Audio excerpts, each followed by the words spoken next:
Hey everybody, welcome back to another review. Hope you guys been enjoying the content on the channel as of late. I just got out of this and feeling pretty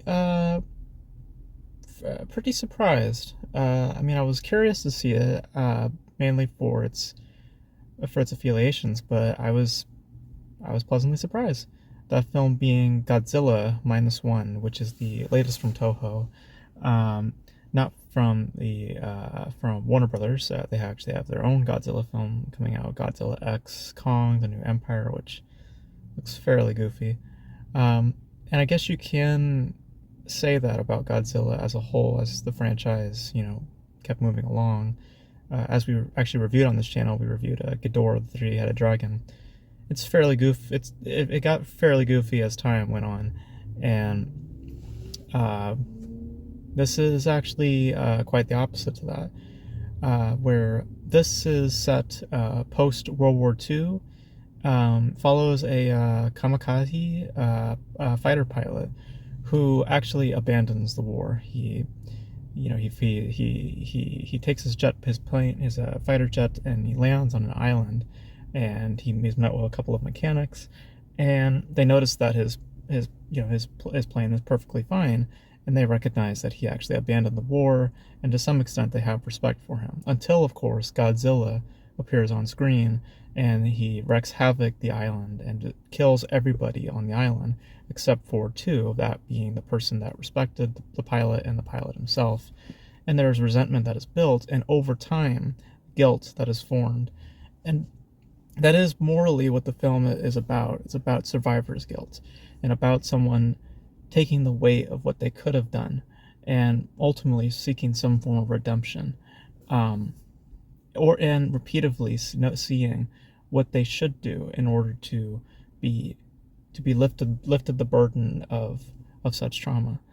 And the thing about this is that it harkens a lot more to the original film, which is, they represent Godzilla more as this impending doom, and representing it as almost like nuclear holocaust, which I believe the original Godzilla was meant to represent. I could be wrong on that, but I knew it was meant to represent nuclear warfare. And this is almost to some extent that same sentiment. And it shares a lot of that personality of the original film, even using original cues, like the original theme is intact here, and some of that original roar is also represented. It's not that classic roar that where that there's like an echo and this and that. There's a difference in the in inflections, in the different vocals. It's much more intact with the original. And the whole film, it seems, is almost influenced by that original piece and not of what would come after that. And thankfully that is the case, because the original film took itself very seriously, and it felt in many respects like a horror film, and this certainly has that. Godzilla is horrifying in this. The first time that you see Godzilla, it's frightening, when he appears. It's not that he's like this, wow, look at this giant thing. He is, by definition, a monster in this, and that is meant to be scary. And he definitely is frightening in this. And what's more fascinating with the film, though, is the drama that is in the center of it, because obviously the thing about Godzilla films, when you have your big CGI monsters versus that of the humans, you're curious obviously about the spectacle than you are about the human component. And thankfully that human component, being as forefront as it is thankfully weightful and has such rich emotion there. I really felt for the main character. I think the performance is a little stiff, to be honest. But in terms of the drama that is wrapped around that character and the overall development of said character, I found myself really, really involved in that, and in general with the drama, because ultimately this is more of a dramatic piece than a Godzilla piece, which is where my issues also stem from, is when the film reminds me that it is Godzilla. Those cues, those original music cues, and the dun dun dun dun, all of that. It felt highly unnecessary when you have this amount of resonance and this amount of development at the center of it. It feels as if, like, kind of tacked on almost. is it very much feels like a standalone thing. I'm not sure if they're planning on more films after this. They probably will, because I mean it's a franchise, so obviously, and by how things end, presumably they might be doing another one. Um, which I also take big issue with is the ending. I think that the ending undoes a lot of that drama that the film establishes, especially within this family dynamic that is organic. It's not that they fall in love or anything like that. It's just it's there. As the audience, what's going on, but the characters themselves are not making that official to each other, which adds more heft when certain elements are at play, versus making it known that, oh no, this and this is that, this is their roles. There's a little bit of gray represented, and again, that weight feels more intact versus making things so like black and white. Um, because the overall message of the film is about gray, again, about survivor's guilt, about somebody taking on that weight, and the trauma, the anxiety, the nightmares, the haunting memories that come from that, from said guilt. It's represented really well, um, and I mean, the spectacle itself is interesting at points as well. I obviously would prefer practicality. Godzilla is a guy in a rubber suit, so I would prefer to see that sort of thing. CGI, okay. I mean, it's okay. CGI is good at points, and then some other points, not really. Um, like, they're trying to replicate the stiffness of Godzilla, but it works better when there's a guy in a suit. When you have CGI, it's just stiff, So, um, but I was very I was very invested, and I was very surprised. Um, it feels like I haven't seen the film, but it feels like it shares also a bit with Shin Godzilla. And I'm not sure if the films have similar themes or similar ideas, but it feels like it has uh, a relationship to that film as well. But more so than anything, it has a relationship to that original film, and that original film had so much more of a metaphor at play. And this isn't more metaphorical as it is emotional, which is something that I never thought I would say with a Godzilla film, even with the original film.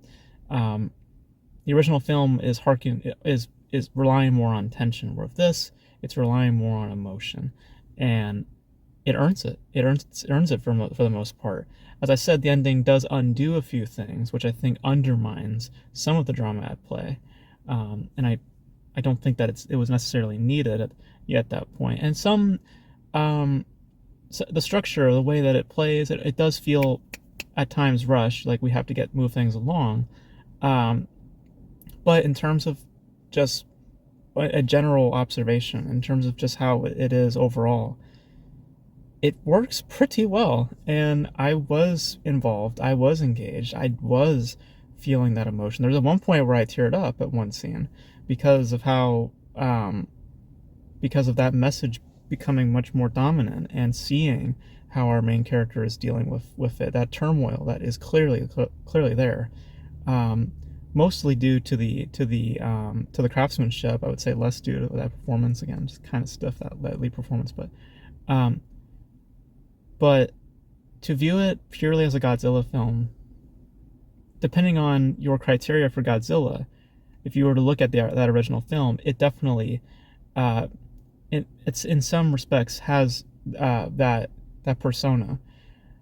But I think if you go into this actually looking at it as a piece of about survivor's guilt, and looking at it more from a thematic sense, I th- it's more humane than um, than it's advertised. It's not about the monster. It's about what that monster means, and it's about how that relates to us. And that's what the original film was purely about, and that's what this is ultimately about.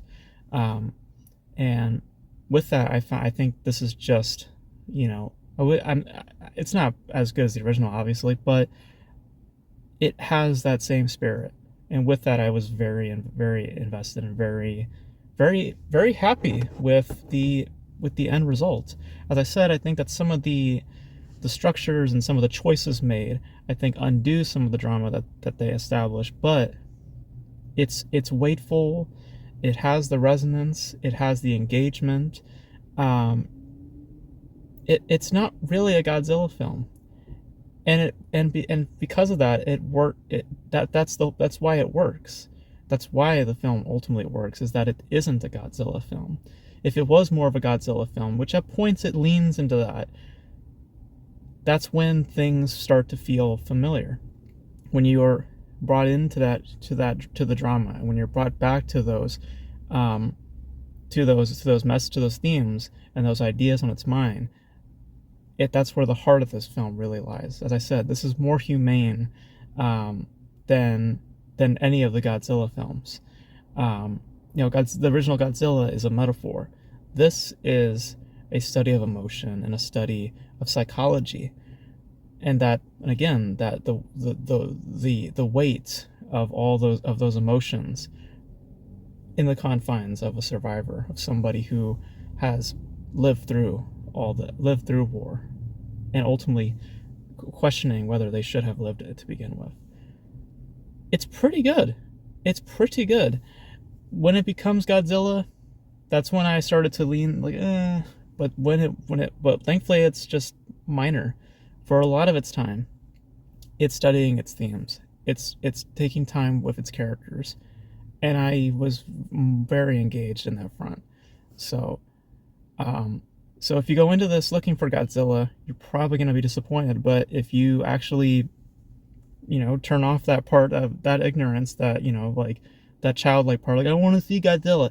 If you go into this and actually see the drama play, and you allow yourself to invest, you will find yourself very, very engaged, and maybe at points tender, which is something that I've never said about Godzilla, and I never thought I would say about Godzilla.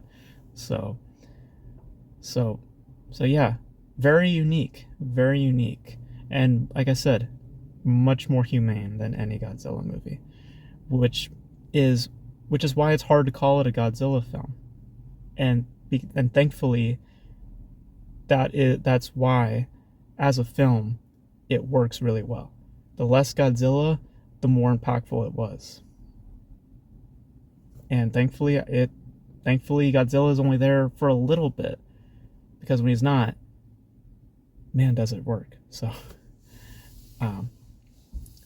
yeah, so those are my thoughts on Godzilla Minus One. I thought it was pretty good.